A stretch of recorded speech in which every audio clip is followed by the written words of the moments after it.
thank you all for everyone to join the session today.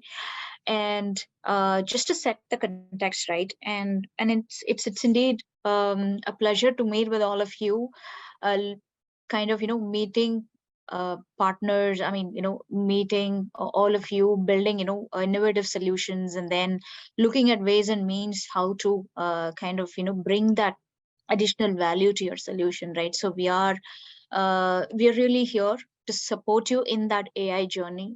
We are here to act like a catalyst and take you through that the entire process. And I'm glad that we are looking at it at the very early stage itself, saying, okay, what are those things that can be kind of added, that can be gives you a value add to your entire solution stack.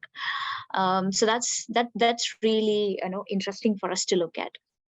And what we would like to cover today is just look at how at Intel that we have a framework to work with startups like you, and how we have actually worked with some of the AI independent software vendors and help them in their AI journey. What are those the software and the hardware ingredients which were used, and how that has actually helped them in seeing business benefit, seeing a technology um, you know um, benefit, and all of that. So we will kind of go through that. We'll show you some examples, and then we will also kind of look at it and making it more interactive. We'll just have like a 30-minute session, and then we can have a lot of conversation around our experience of working with the AI ecosystem. So let's get started then. So as you know, and as everybody knows, AI is one of the biggest commercial opportunity in today's economy. And to bring all of this into a solution mix, we need some of these few of the pillars, right? So you need to have a compute element, you need to have a better connectivity. And today we are not just speaking either edge or cloud. We are looking at a holistic approach. We are looking at building solutions which can scale across your a cloud to edge. So we're looking at making things more agnostic, making it more more agnostic to any kind of environment. So we're looking at a very hybrid approach. And AI is definitely a horizontal, and which is kind of ubiquitous across all of these pillars. And adding the differentiation to your solutions, then sensing becomes a key. Sensing is basically from any kind of your endpoint devices, or edge devices, or it could be anything from even from a data that you sense, what can be a necessary insight that you have to derive, right? So right from all that smart edge compute to smart data, so all of that kind of falls typically under and sensing. And these are all very important pillars which are really helping us in building that innovative solutions. And we as Intel, we play a critical role in all of these pillars, and we would be interested in helping you across this entire spectrum, helping you build that innovative solutions of tomorrow. Okay. So what we do is, right, so we kind of have a very programmatic framework in in bringing partners and AI partners into a partner ecosystem. So one of these are the few activities that we do. So first we need to look at a technology fitment, so how your technology fits into the Intel's AI AI portfolio. Then we also look into how we can actually help you in adding a product differentiation by using some of the Intel's resource tools and frameworks, and Intel hardware, basically all these kinds of resources.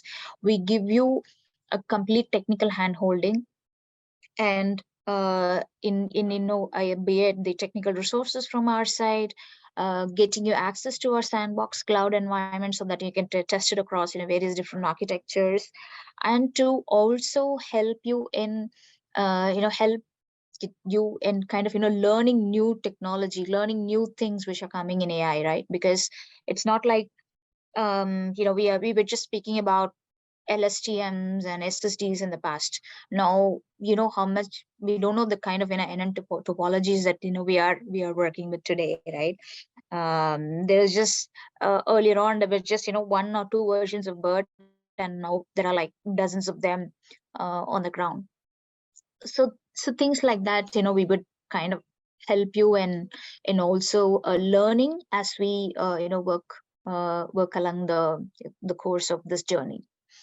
And once the solutions are kind of brought in, or added that enhancements, added that value, which way you really see there is a business benefit and a technology benefit, then we work on various co-marketing activities. It could be bringing visibility exercises, being showcasing it in event, building a content, doing some social media amplifications, doing a demo showcases in various industry events, and things like that. And then our ecosystem is pretty large, and I mean our partner ecosystem is pretty large, because it not just includes independent software vendors. As you know, we have OEM partner ecosystem, end customers, or our or our in our partner ecosystem. And there are also various SI partners, right? It could be a national SI, could be a global system integrator. All are our partners. So we will look for such opportunities where we can help you with matchmaking. And some of the selected startups will go into consideration for any kind of investments from Intel capital. But they really look into cherry picking few partners, cherry picking independent software vendors for the same. So this is basically in general how our partner engagement framework works. And right now, our partner ecosystem spans across various verticals: retail, healthcare, BFSI, software tools and services, manufacturing, and across even different kinds of software segments too. So speaking about conversational AI, speaking about like the AI ops kind of platforms, AI tools building, PaaS platforms, RPAs. That is not just RPAs, right? So there is an AI infused RPAs, and there is a whole bunch of big data partner ecosystem, which is helping right from your data cleansing, ETLs, and building a lake house to everything. So all of them are in our partner ecosystem. So I typically understand. I mean, I let Pratisha speak in detail about some of this. So as I understand, in most part, our journey in AI lands like this, right? So we will look at any structured and unstructured data coming from various sources. We will get that data prepared. I know that a lot of these times we'll end up doing a lot of work in doing the data preparation. Yeah, so there are quite a bit of data exploration happens, and this is where we will end up spending a lot of time. And again, we will look at, okay, how I can go and work with different kinds of and then you have to again look at data labeling. That also takes a lot of time.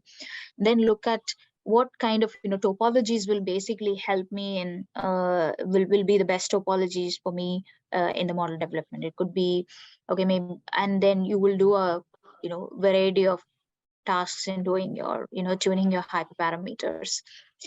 And post that is basically once that is kind of ready, then go into the inference. So we could do all of this in a much more efficient way, and there are various tools which can actually help in reducing a lot of these tasks, and you can bring in your total time to solution can actually come down quite a bit by using a lot of these tools and frameworks. And Pratisha, you have any inputs on how we can do this? Yes, Priya. So, hi team. Myself, Pratisha, technical engineering support. So, as we know, the whole journey of deploying a model in any of these AI segment involves typically these seven phases, I would say. So, first thing, we'll have to prepare the data. So, as you see, we'll have to first label the data, and the data has to be loaded on particular hardware, so where it should be capable of handling the amount of data that we typically use for any model to train. And the second phase of the data preparation is the augmenting data. So here there are different types of data as we work. So in machine learning, it will be like structured data or unstructured data, where we'll have to do a lot of pre-processings with numpys, pandas, and scikit-learns as well. So this is one phase, but with respect to computer vision, it's going to be entirely different game. It's going to be we are dealing with like images and videos, and we have to label the data. If it is some customized data, we'll have to do annotations by ourselves, and we'll have to augment the data if we don't have the sufficient data. So all of these are like, there are like multiple data pre-processings that needs to be happen, and we'll have to choose the right hardware, and we'll have to use certain tools for annotations as well. So we as Intel, how we are coming into the picture for this particular phase is, we have specially designed data pre-processing functions that you can directly use. That is one. And second part is, when it comes to like machine learning algorithms, we already have Intel optimized algorithms that you can directly use with the enhanced performances. So you can definitely use like NumPy, Pandas, which are already available in the public resources and GitHubs. But why instead of that, we use Intel optimized frameworks, that there itself enhancements will performance enhancements will be seen. Especially with respect to computer vision data, we have a few tools that we'll be talking in a bit, where the automations are like very seamless, and you can just implement them, and the improvements will be seen. And the second phase is, once the data is prepared, this is the main, I think manual labor goes into this a lot by writing many pre-processing functions. Once this is done, the next major step would be, train the model, be it transfer learning or training from the scratch. We'll have to make sure that we pick up the best topology that is available in the state of art for our particular task. Let's say for object detection, a few years before, it was like SSD or fast RCN, mask RCN. These were like the leading. But now with the arrival of like ULA V5, V6, V7, it has become the game changer. So we have to be in pace with where the state of art is going on, and that's where will come into the picture. So basically, for experimenting with these topologies and giving you the knowledge of what is the latest topology that you can prefer for the particular solution that you are looking for, we will come into the picture. So the way we deal with this, like we experiment with different models, like now we have transformers and different types of lighter models, like few people, like Priya was mentioning, there was like LSTM and NLTK kind of days before, but now we have got transformers, and it revolutionized the whole game. So those particular things will bring and will demonstrate to you, like this is how the performances can be enhanced. So once we settle on one particular topology, next particular step will be the transfer learning on the particular model. So these days it is very less that people do the scratch training. So it is like 95% and more, it is usually the transfer learning that happens. So we'll also help in the transfer learning part by giving you the right choice of hardwares, by comparing how it happens and how to improvise the performance. So that is one. And the last part is like how to in the inference segments, like in the inference segments, like anyways, like we have seen the latest Xeon processors are doing far better, and like what are the software toolkits that we have to optimize this trained model is something we'll cover in a bit as a part of software toolkits and frameworks that Intel has to offer in the segment. And the last part is once the model is optimized, the final part is the evaluation part. So in each of these 7 phases, we Intel we will be with you, hand hold you, and exercising all of this step by step seamlessly. So that is the crux of the whole journey where Intel can come into the picture. Over to you, Priya. Thank you, Pratyusha. And especially when you're speaking about model training and also model training, right? There are quite a number of best practices also that we will share with you. That is something that you can potentially use. Probably you could break them into chunks and do distributed training, and then you could do a various other best practices which are available. And all of this that today, even you're speaking, all of this can be just run on a any general purpose compute, which is on any of your EC2 instances on AWS. It should just seamlessly work. So so this is one of the things that I was saying, right? So it just to give a high level overview. So back in the days when we were just speaking about AI, we never had something like a specialized hardware. But now what we have actually done is we have infused those specialized AI features in the in your general purpose CPUs itself. So you could do a lot of your so if you're looking at working with any of your data processing, you are using any any instances running on an Intel Xeons, on your, let's say, be it on EC2 instances on AWS. Let's say if you would like to do any kind of model training, and again, when you're doing any kind of in most of the times we will end up doing transfer learning, and then we'll just do some modifications and then just run those trainings, right? So for those cases, if you're looking at say saving a lot of cost on the CPUs, I mean on your hardware costs, you can potentially just look at using Intel Xeons. So that is one option. And then if you're looking at, like, say, very specialized and you would need a dedicated accelerator to do your AI trainings, then we do have Habana accelerator cards, which are like, say, if you're today using in a DL1, I mean, if you're using AWS, it is available on DL1 instances on AWS that you could just spin up your Habana accelerators on that particular instance type. And then we've also we're also bringing in discrete GPU cards as well, both on the server side as well as on the client side, on the edge side, to do some amount of media acceleration, and as well as which comes with doing any kind of AI training and inference.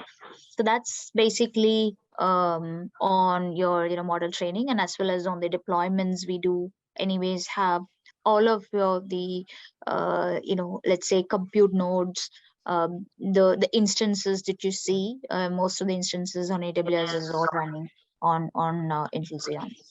Okay, so coming to this piece, right? And it is not like one size fits all for everybody. So we have this a very heterogeneous hardware ecosystem. So that includes your CPUs, GPUs, or your VPUs, and then a specialized accelerator cards and all of that. But what if you have to kind of build develop something very specific to that hardware? Then it becomes very very difficult, right? That you will not be able to use it in a heterogeneous kind of an infrastructure. So we looked at all of these aspects, and then what we built is we built a bunch of libraries initially. These libraries will help in getting the best out of the underlying hardware. And then what we again did is we looked at some of the commonly used tools and frameworks. I think this middle portion, I think you would probably be very familiar, right? So if you're today using a TensorFlow, if you're today using PyTorch or like GPMs and XGBoost and Scikit-learns and all of this, right? We have Intel versions of all of this. So basically, if you are using a latest version of PyTorch with an Intel wheel, if just with a one line of a code change, you will be able to get this underlying Intel optimizations added, and you could see that performance bump. So it takes, because what typically happens is, many times that we have seen, we are giving a like a 12 core machine or a 28 core kind of a kind of a machine, and not all the cores are actually utilized efficiently by these AI algorithms. And and then um, then we understood that, okay, it's we cannot go and do this, and we can probably not make the developers do all the hard work of tuning every time. So what we actually did is we made that more simpler, just by just having that one line of a code change. You could see that all of that happening without you moving into any other kind of framework or a tool. So just be on your comfort zone, just use your TensorFlows and PyTorch and whatever. You still get your Intel optimizations. So today, if you're using an XGBoost of 1.1 versus an and if you compare it with using the same XGBoost with 1.1.4 something, you would see that performance boost just drastically, and you don't have to do anything, just change to the latest version of XGBoost. And all of that magic is happening just because that we have added all the Intel optimizations in the background itself. So this is one part of the activity that we did. Along with this, what we also did is we also looked at some of, I mean, what if we also bring build some tools, right? So let's say you would like to do multi precision, so I mean, you are looking for a multi precision support, because when it comes to AI, it's not just FP30 tools, right? So it's like you need to have probably there is a need for an FP16 for like a Bayfloat 16. Maybe there is a requirement for Int8.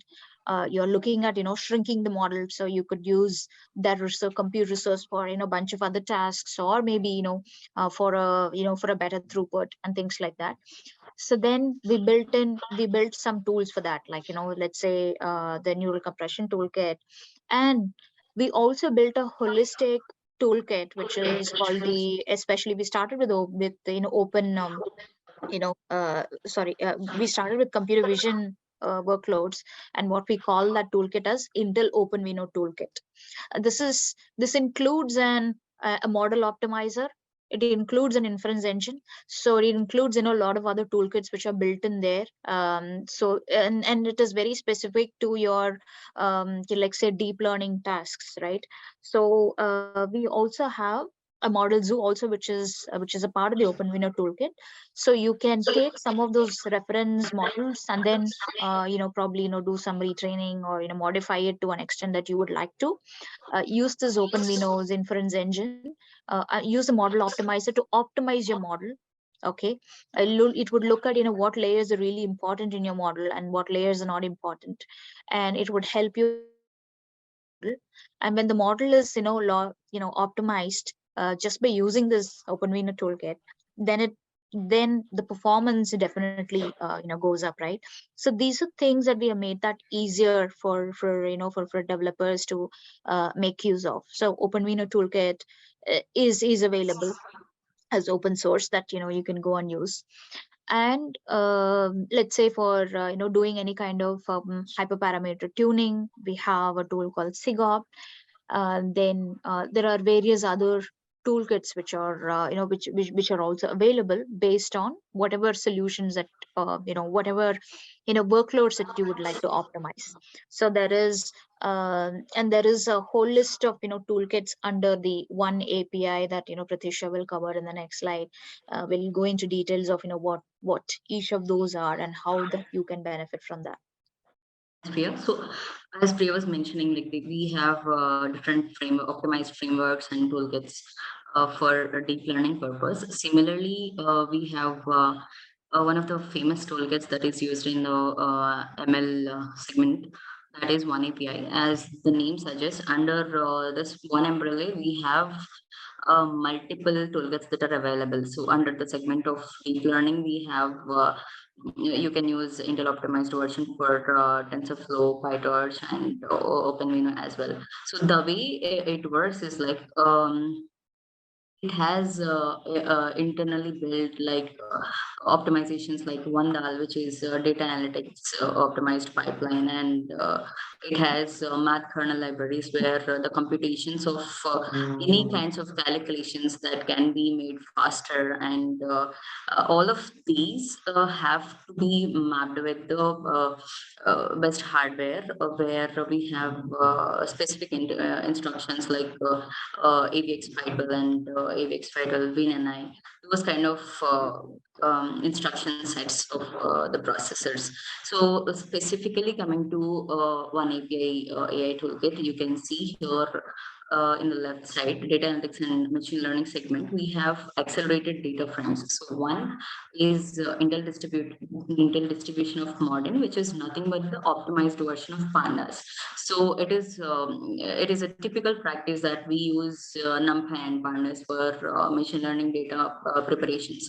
So that way, we have actually tested modern versus public resource based pandas. So there itself, we have noticed around like 2 to 3x performance improvements. So similarly with OmniSci backend itself, which is the optimized Intel library, you can test it just via pip installations as well. And coming to the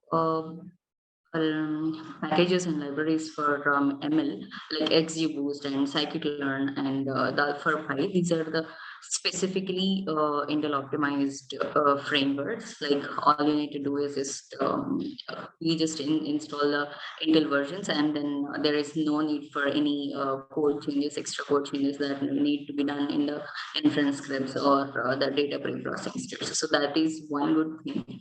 And the Al4Pi is just one patch that we'd be attaching, which is nothing but all kind of optimized computations are given in this. So it is typically like data analytics pipeline for Python practices that we usually practice in the ML or DL scripts.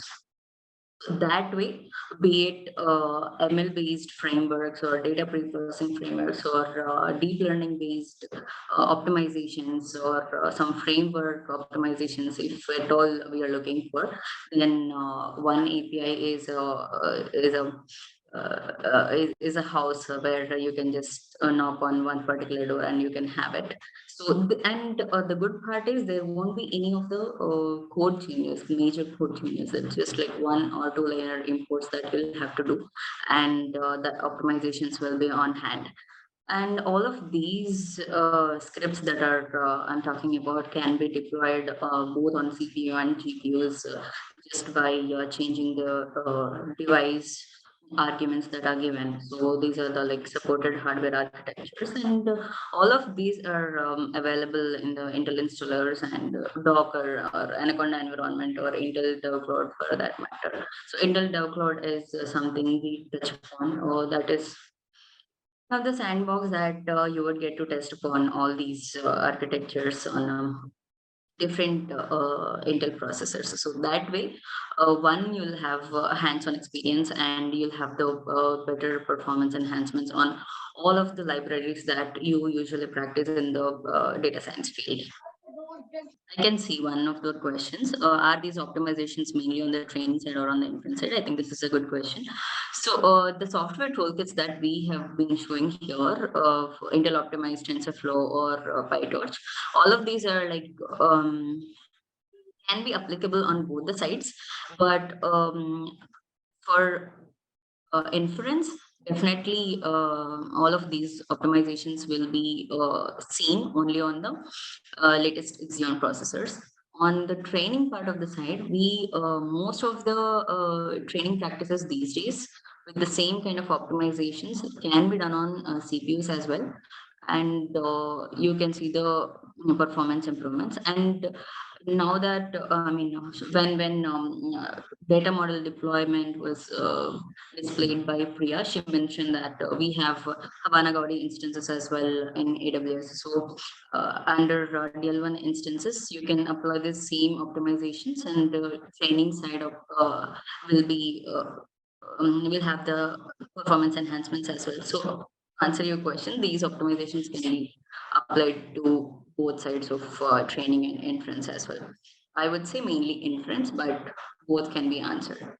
So the other question is like, why is not everyone using modern?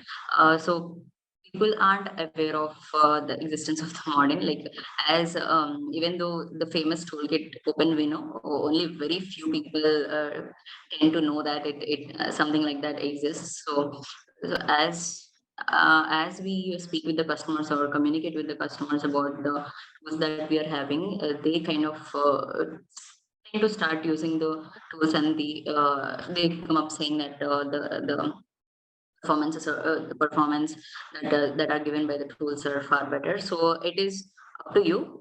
You can just test it up and see for yourself. It is just like one liner change. That's it. Yeah, so okay, this is all great, for you to look at, okay, how these frameworks are used, and how I can use it, and all of that is fine. But how I can add the differentiation to my product, right? I mean, or how some of the some of the fellow AI developers are using it, right? So let's just take a look at some examples. So we'll just show you how they are doing it differently.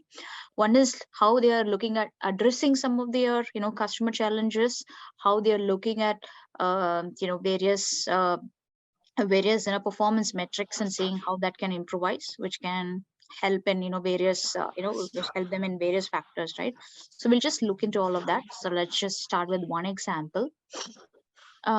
So this is one of the partners whom we engaged very closely, right, like a couple of years back.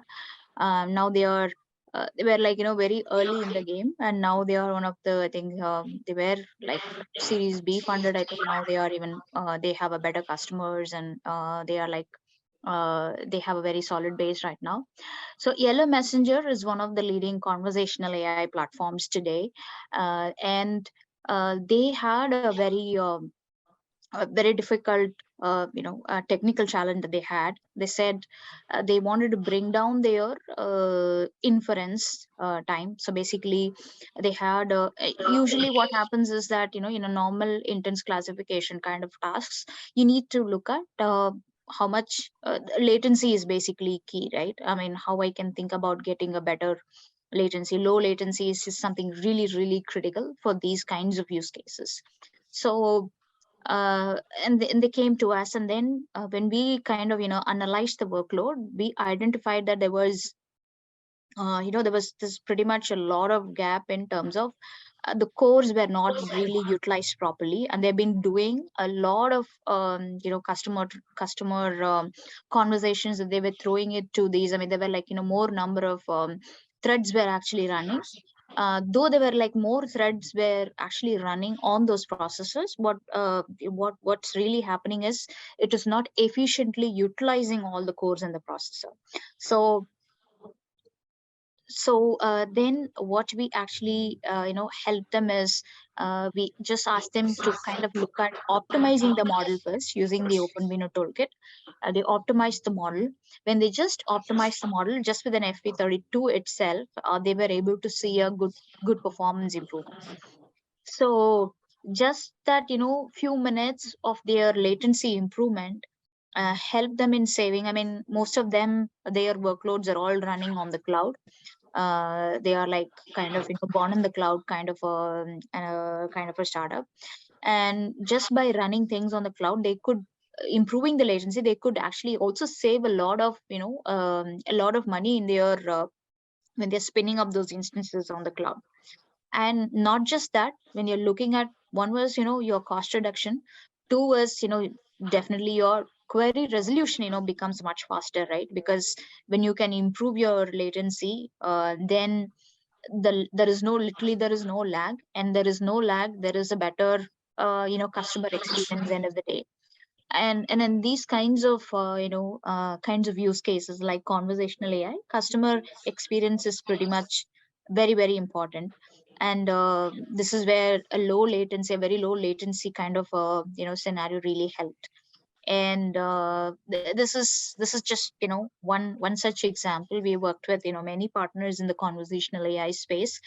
And then we are now looking into various other optimizing various other algorithms, right? Like we have a very close partnership with Hugging Face, and many of these Hugging Face all models are all optimized on it. So this is a very simple. I mean, OCR has been in the it has been in the system for quite some time. But if you look at this partner, right, is I mean, ISV called GI bots. They using the optical character recognition, plus they are saying that it's not a very generic OCR engine. They have built in a lot of customizations to it, and the way that they have tied the use case around it, and the domain expertise around it, so that is what kinds of uh have like helps them stand out of the crowd. That is helping them add the differentiation. So they've looked into the business problem of many of those, especially when it comes to invoice processing, right? There are various issues that you typically come across. It comes in various form factors, right? It comes in your PDFs, all other text documents, and various other form factors. How you can use the OCR engine to extract the data and then also interpret that in a better in a better way. And they have a very nice sort of a dashboard to show what all data that they have actually interpreted from these invoices. And then there is a very nice workflow which actually helps them in standing. I mean, very nice, a bunch of features that they have built in, which are typically the value differentiator for their product. But what really just to add to whatever that they've been doing, they also wanted to kind of improvise their predictions, right? So by reducing, one is they also wanted to look at both optimizing both their AI training, and as well as optimizing their AI inference. And we started looking at it from the AI inference point of view, because that's where you would you will see, you can show a TCO value to the end customer end of the day. And we were able to show them just by moving to the latest version of XGBoost. They were just spinning up some older instances on the cloud, and we helped them move to the latest. And that actually helped them in getting a better inference throughput. So just by increasing the performance throughput, they were again here they were again they were able to get show a better business outcome. They could do more number of predictions. When they could do more number of document that they could process, right? So what really happened is, they that actually is a as a USP, that they are just taking it to various customers. So they're saying that I could do more number of things in a lesser number in lesser time. And all that I'm doing is the same cost of whatever that, or the same kind of infrastructure that you're running. Or even looking, there are times that you could still further improvise it by tuning it in such a way that you could spin up lesser number of instances, and you can still show a better performance.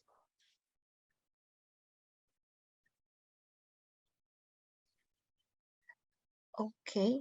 Pratish and I had like two other examples. Yes.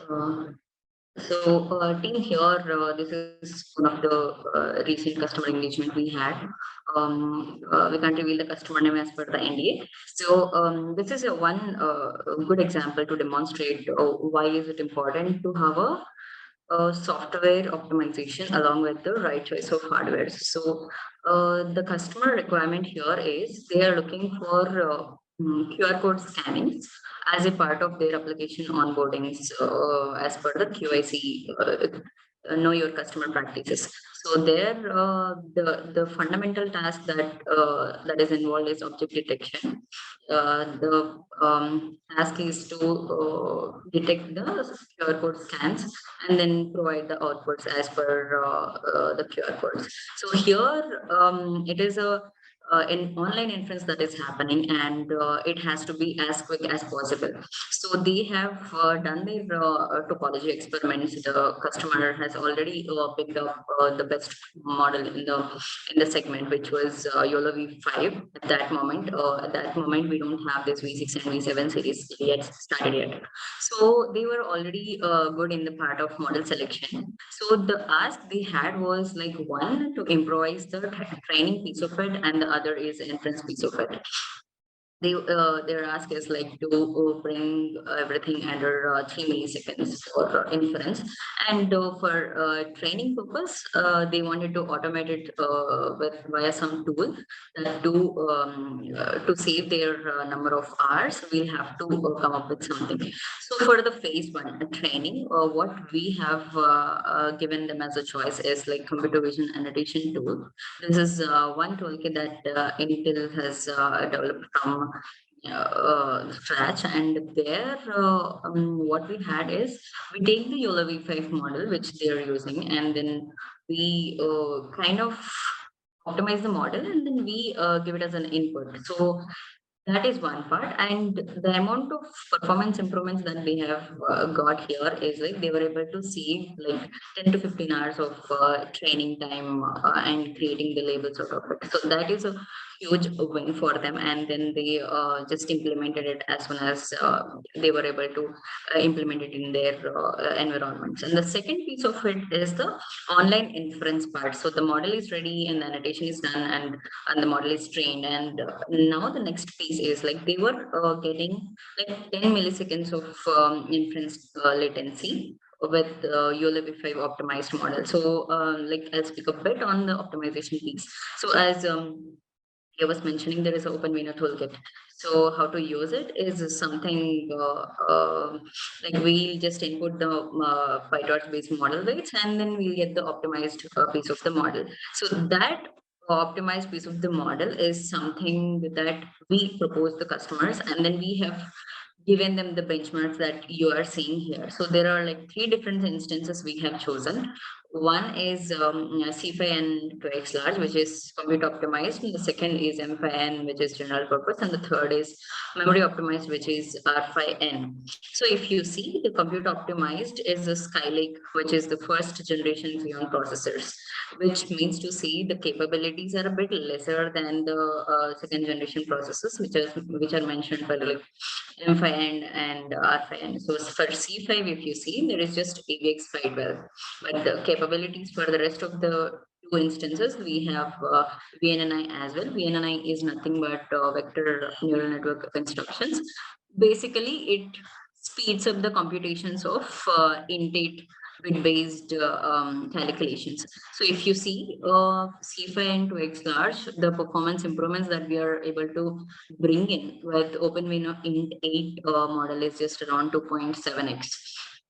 If you see for the rest of the latest Xeon processor based model based instances, M5N and R5N, we were able to bring in like 4x improvement for each image. So the image was around like 600 cross 600 pixels, but for each inference we were able to bring in like 4x, and the inference latency was brought under 3 milliseconds, which they were having like 10 milliseconds around before approaching us. So for wholly, we have to show them like for 1 million images, we were able to bring down like 20 hours of savings. So basically 20 hours of instance usages can be reduced just by employing all of these software optimizations. So that is how we usually deal with the customers depending on their requirements. Like few of the customers approach us with the topology selection as well. I